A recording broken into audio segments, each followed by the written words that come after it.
అనంతపురం నగరంలోని JNTU auditorium వద్ద మనమున్నాం. ఈరోజు గవర్నర్ గారు వస్తున్న నేపథ్యంలో ఆయన వద్ద నుంచి ఈరోజు పీహెచ్డీ పట్టా అందుకొనున్నారు హైదరాబాద్కు చెందిన కోదండరామిరెడ్డి గారు. ఆయన తన ఫ్యామిలీతో చిన్న బాబుతో వచ్చి పట్టా అందుకోవడంపై హర్షం వ్యక్తం చేస్తున్నారు. అసలు ఎందులో పట్టా వచ్చింది, దాన్ని ఏ విధంగా దీన్ని సానుకూలంగా చేసుకున్నారు, ఆయన గోల్ ఏంటి అనే దానిపై మరిన్ని వివరాలు తెలుసుకుందాం. చెప్పండి సార్, మీరు ఫస్ట్ ఇక్కడ మీరు ఏమేమి చదివారు? అందరికీ నమస్కారం అండి.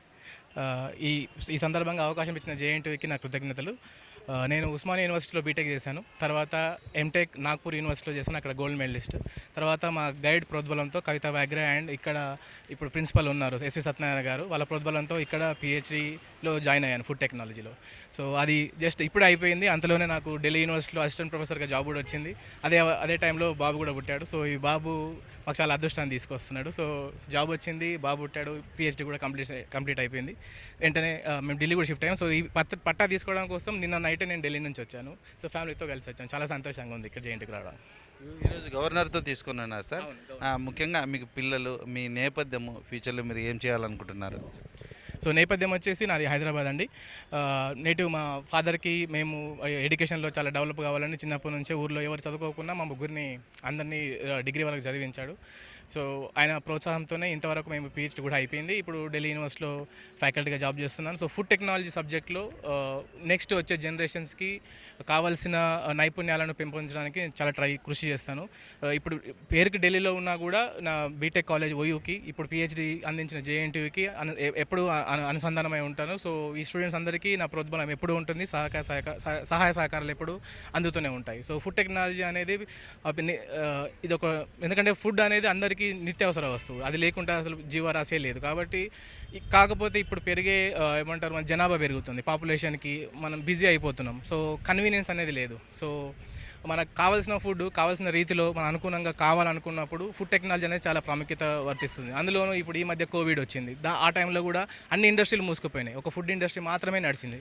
ఎందుకు? బికాజ్ అది అవసరం అండ్ అదే ఔషధంగా కూడా మారింది. సో మీరు మంచి ఫుడ్ తీసుకున్నప్పుడు, హెల్తీ ఫుడ్ తీసుకున్నప్పుడు, న్యూట్రిషియస్ ఫుడ్ తీసుకున్నప్పుడు మన ఇమ్యూనిటీ మనం పెంపొందించుకోవచ్చు, ఇలాంటి భయంకరమైన వ్యాధుల నుంచి కాపాడుకోవచ్చు. సో ఇలాంటి వాటిని పెంపొందించడానికి ఫుడ్ టెక్నాలజీ ప్రాముఖ్యత ఎంతగానో ఉంది. సో దాని ప్రాముఖ్యతను పెంపొందించడానికి నా సాయశక్తులు నేను కృషి చేస్తూ ఈ ఫుడ్ టెక్నాలజీ అనేది మన సొసైటీకి ఉపయోగపడేలా ప్రయత్నిస్తాను.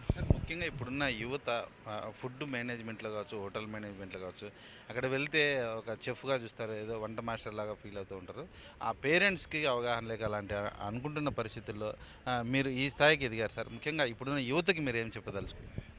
ముందు ఒక క్లారిటీ ఇవ్వాలండి. Hotel management and catering technology వేరు, ఫుడ్ టెక్నాలజీ వేరు. హోటల్ మేనేజ్మెంట్ అనేది, క్యాటరింగ్ టెక్నాలజీ అది ఆతిథ్య సేవ. సో అది ఇప్పుడు చాలా ఇంపార్టెంట్. ఎందుకంటే మనం ఒక ప్లేస్లో ఉంటాం, మన జీవితంలో ప్రతి సెలవులు వచ్చిన ప్రతిసారి ఎక్కడో ఒకటి తిరగాలనుకుంటాం. వెళ్ళినప్పుడు ఇంకా వేరే హోటల్కో ఇంకెక్కడో బస చేస్తాం ఆబ్వియస్గా. అండ్ ఇప్పుడు వీకెండ్కి బయటకు వెళ్ళి తింటున్నాం. సో రెస్టారెంట్లు, ఎన్నో రకాల రెస్టారెంట్లు వచ్చినాయి. అక్కడ మన సేవ చేస్తుంది ఎవరు? ఫుడ్ క్యాటరింగ్ టెక్నాలజీ వాళ్ళే. సో వాళ్ళు మన ఆరోగ్యం కాపాడాలంటే వాళ్ళకు టెక్నికల్గా వాళ్ళు ఎన్నో నేర్చుకొని ఉండాలి, ఎన్నో మెలకువలు వాళ్ళు చదివి ఉండాలి. సో చెఫ్ అనేది చిన్న చూపు కాదండి. వాళ్ళు మనకి ఎంతో విలువైన ఫుడ్ని, ఏమనంటే కంటామినేషన్ కాని ఫుడ్ని మనకు అందిస్తున్నారు. మనం ఒకరోజు ఇంట్లో వండుకోవడానికి ఎంతో కష్టపడతాం, వాళ్ళు ప్రతిరోజు 3 పూటలు, ఒక్కోసారి 24 గంటలు నడిచే హోటల్ కూడా ఉన్నాయి. సో దాన్ని నేర్చుకోవడానికి చాలా అవసరం ఉన్నాయి, చాలా టెక్నిక్స్ నేర్చుకొని చాలా చేస్తున్నారు.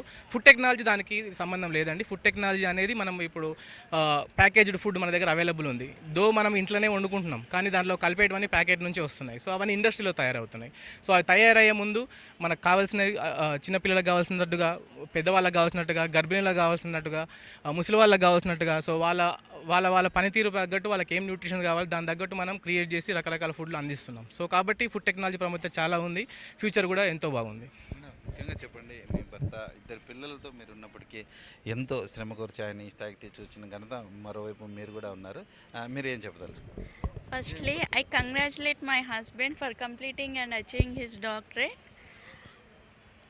చెప్పాలంటే మాటల్లో చెప్పాలని, కానీ చాలా కష్టపడతాడు తను.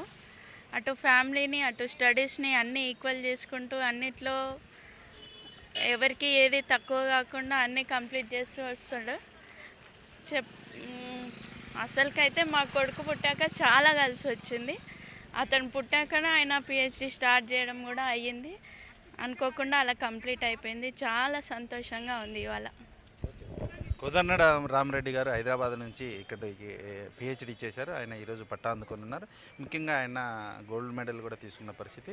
ఇప్పుడున్న యువతకి ముఖ్యంగా ఎటువంటి పరిస్థితుల్లోనూ హోటల్ మేనేజ్మెంట్లో కావచ్చు, ఫుడ్ టెక్నాలజీ కావచ్చు, ఫ్యూచర్లో అత్యధిక అద్భుతాలు చేసి చూపిస్తానని ఇప్పుడున్న యువతకి అన్ని అవకాశాలు కల్పించేలా తాను చర్యలు తీసుకుంటానని కోదండ రామరెడ్డి గారు హిట్టీకి తెలియజేశారు. చూస్తూనే ఉండండి. అనంతపురం నుంచి హిట్టీ కెమెరామెన్ రాఘవేంద్రతో హనుమంతు.